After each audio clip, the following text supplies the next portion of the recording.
Hello friends, के S R Karan Singh Rathore के YouTube channel पर आपका हार्दिक स्वागत है। 1 जुलाई 2021 से हम जो कुछ भी गुड्स परचेज करेंगे उस पर हमें टीडीएस डिडक्ट करना है। यह सेक्शन 194 क्यू 1 जुलाई से एप्लीकेबल है। दैट मीन्स 30 जून से पहले हमने जितना भी गुड्स परचेज किया है उस पर हमें टीडीएस डिडक्ट नहीं करना है। तो 1 जुलाई के बाद हम जो कुछ भी गुड्स परचेज करेंगे उस पर हमें टीडीएस डिडक्ट करना है।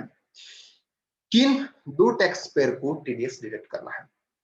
फ्रेंड्स, जिनका टर्नओवर प्रीवियस ईयर में 10 करोड़ से ऊपर है उन्हें टीडीएस डिडक्ट करना है। मींस 10 करोड़ कौन से ईयर का? जैसे फाइनेंशियल ईयर 2021 के अंदर जिनका टर्नओवर 10 करोड़ है उन्हें फाइनेंशियल ईयर 21-22 के तहत अंदर टीडीएस डिडक्ट करना है। लेकिन अगर किसी का टर्नओवर 2021 के अंदर 9 करोड़ है तो उन्हें फाइनेंशियल ईयर 21-22 के अंदर परचेस के ऊपर आपको टीडीएस डिडक्ट करने की जरूरत नहीं है। एक ये जिसका टर्नओवर 10 करोड़ रुपीस से प्रीवियस ईयर की हम बात कर रहे हैं। प्रीवियस ईयर अगर आपका 10 करोड़ से ऊपर का टर्नओवर है तो आपको टीडीएस इस साल में डिडक्ट करना है। दैट मींस 21-22 के अंदर। और अगर किसका 9 करोड़ से कम है तो उन्हें 21-22 के अंदर टर्नओवर के ऊपर दैट मींस परचेज के ऊपर आपको कोई टैक्स डिडक्ट करने की जरूरत नहीं है। यहाँ एक और एग्जांपल समझते हैं।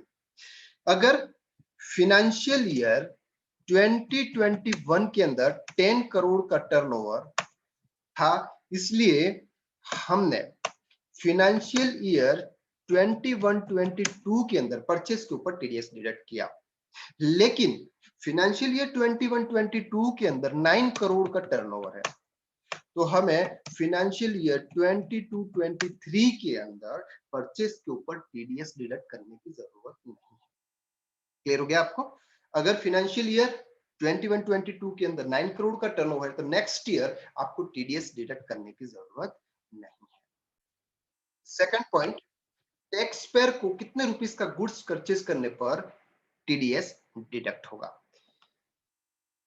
अगर किसी टैक्स पेयर ने किसी एक पर्सन से 50 लाख रुपीस तक का गुड्स परचेज किया है तो उस पर टीडीएस डिडक्ट नहीं करना है। दैट मींस वो एक लिमिट है। 50 लाख रुपीस तक आपको टीडीएस डिडक्ट नहीं करना है। लेकिन 50 लाख रुपीस से ऊपर आपने जितना भी गुड्स परचेज किया हुआ है उस पर आपको टीडीएस डिडक्ट करना है। फॉर एग्जाम्पल, एक टैक्स पेयर है जिसने 60 लाख रुपीस का गुड्स परचेज किया, 60 लाख रुपीस का गुड्स परचेज किया तो 50 लाख रुपीस तक आपको टीडीएस डिडक्ट नहीं करना है। 10 लाख के ऊपर आपको टीडीएस डिडक्ट करना है। दैट मीन 50 लाख रुपीस आपको टीडीएस डिडक्ट नहीं करना, ऊपर की जितनी वैल्यू होगी उस पर आपको टीडीएस डिडक्ट करना है। जैसे यह सेक्शन 194 क्यू 1 जुलाई से एप्लीकेबल है तो 1 अप्रैल से लेकर 30 जून के बीच में अगर आपने जितना भी गुड्स परचेज किया हुआ, फॉर एग्जाम्पल अगर वो गुड्स 50 लाख रुपीस हो चुका है तो आपको उसके ऊपर टीडीएस डिडक्ट नहीं करना है। लेकिन 1 जुलाई के बाद में आप जितना भी गुड्स परचेज करोगे उस पर आपको टीडीएस डिडक्ट करना है।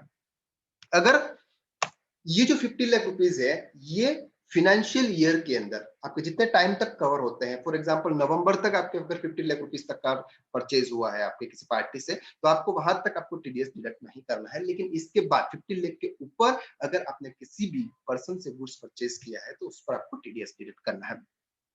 एक और एग्जांपल से समझते हैं कि हम किसी पार्टी ने फाइनेंशियल ईयर 21-22 के अंदर 30 लाख रुपीस का गुड्स परचेज किया और फाइनेंशियल ईयर 22-23 के अंदर 40 लाख रुपीस का गुड्स परचेज किया और उसका जो पेमेंट था वो एक साथ 70 लाख रुपीस का गुड्स पेमेंट किया उन्होंने। मींस 30 लाख 21-22 का और 22-23 का 40 लाख, 70 लाख का पेमेंट्स किया तो इस पर भी आपको टीडीएस डिडक्ट करने की जरूरत नहीं। क्यों नहीं है? क्योंकि यहाँ पर परचेज आप कितना का कर रहे हैं, 30 और 40 लाख का कर रहा है, इंडिविजुअल्स कर रहे हैं, इंडिविजुअल फाइनेंशियल ईयर के हिसाब से कर रहा है। एक और एग्जांपल हम यहां समझते हैं। अगर हमने फाइनेंशियल ईयर 21-22 के अंदर 40 लाख रुपीस का गुड्स परचेस किया और फाइनेंशियल ईयर 21-22 के अंदर ही हमने 30 लाख रुपीस एडवांस में लिया, जिसका गुड्स एडवांस में हमने पेमेंट किया, जिसका गुड्स हम 21-23 के अंदर परचेस करेंगे। तो यहाँ पर हमने 70 लाख रुपीस का यहाँ पर पेमेंट किया, तो आपको 20 लाख रुपीस के ऊपर आपको टीडीएस डिडक्ट करना है, क्योंकि 70 प्लस 30 यहाँ पर जो होता है वो पेमेंट आपने 50 लाख रुपीस से जो गुड्स परचेस किया वो, प्लस आपने एडवांस पर पेमेंट किया है जिसका गुड्स आप बाद में परचेस करने वाला है, ये दोनों वैल्यू ऐड होती है। तो इन दोनों वैल्यू को ऐड करने के बाद आपकी जो वैल्यू आ रही है वो कितनी है, 70 लाख की है। तो 70 लाख में से 50 लाख तक आपको टैक्स डिडक्ट नहीं करना है, 50 लाख के ऊपर आपकी कितनी वैल्यू है, 20 लाख, तो 20 लाख के ऊपर आपको टीडीएस डिडक्ट करना है। नंबर 3, टीडीएस कब और किस रेट से डिडक्ट करना है। जैसे अदर सेक्शन के हिसाब से हम टीडीएस डिडक्ट करते हैं, उसी तरह से आपको टीडीएस डिडक्ट करना है। टीडीएस या तो आप जब कोई गुड्स परचेज करते हैं उसकी आप बुक्स के अंदर एंट्री करते हैं, या फिर आप उसका पेमेंट करते हैं बीच इज अर्लियर, तब आपको टीडीएस डिडक्ट करना है। और टीडीएस डिडक्ट करने का जो रेट है वो है 0.5%। 0.5% के हिसाब से आपको टीडीएस डिडक्ट करना है। क्लियर है? तो जितना भी गुड्स होगा, जैसे 70 लाख का आपने गुड्स परचेस किया हुआ है तो 50 लाख रुपीस आपके माइनस हो जाएंगे, 20 लाख पर 0.5% के हिसाब से आपको टीडीएस डिडक्ट करना है। और वो टीडीएस जब आप गुड्स परचेस करेंगे या पेमेंट करेंगे, बीच एवर इज अर्लियर, इसके हिसाब से आपको उसका टीडीएस डिडक्ट करना है। फोर्थ पॉइंट, काटे गए टीडीएस को कब तक जमा कराना अनिवार्य होगा। जैसे अदर सेक्शन के आप टीडीएस डिडक्ट करते हैं, जैसे 194 सी का करते हैं या 192 का करते हैं या 194 आई, अदर सेक्शन के जिस तरह से आप टीडीएस डिडक्ट करते हैं इसी तरह से सेक्शन 194 क्यू का भी आपको टीडीएस डिडक्ट करना है, और उसका पेमेंट भी नेक्स्ट मंथ की 7th को आपको पे करना है।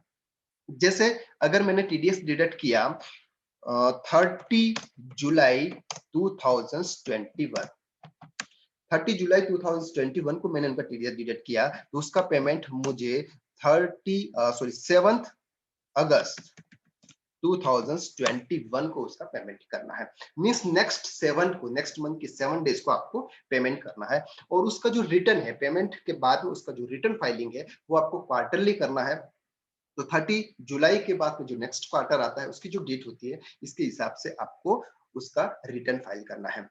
अगर मार्च के आपने रिटर्न डिटेल्स डिडक्ट किया हुआ है, किसी का मार्च में डिटेल्स डिडक्ट किया हुआ, तो उसकी जो वैध है वो 30 अप्रैल तक से आपको उसका पेमेंट करना है। तो ये पेमेंट की है एवरी सेक्शन के हिसाब से, जिसका भी आप टीडीएस डिडक्ट करते हैं उनका नेक्स्ट 7th मंथ को आपको टीडीएस का पेमेंट करना है। अगर इसकी बात करते हैं तो आपको इंटरेस्ट और पेनल्टी लगती है, और उसका जो रिटर्न है आपको क्वार्टरली फाइल करना है। तो ये था सेक्शन 194 क्यू। 194 क्यू 1 जुलाई 2021 से एप्लीकेबल है।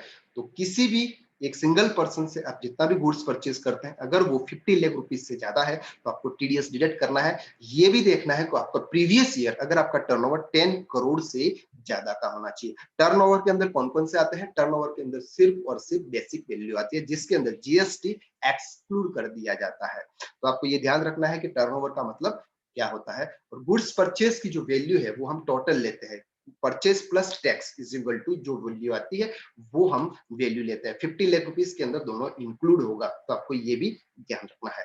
तो आई होप आपको ये सेक्शन बहुत अच्छी तरह से समझ में आ गया। अगर कुछ भी क्वेरीज हैं तो आप कमेंट बॉक्स के अंदर कमेंट करें, और अगर आपको ये वीडियो अच्छा लगा है तो प्लीज इस वीडियो को लाइक कीजिएगा। अगर चैनल को आपने सब्सक्राइब नहीं किया है तो आप इस चैनल को सब्सक्राइब कीजिएगा, ताकि आपको इसी तरह की अच्छी इंफॉर्मेशन, अच्छी related income tax, GST, account से रिलेटेड वीडियो आपको मिलते रहे और आप अपने नॉलेज का एक्सपेंशन करते रहे। Thank you so much.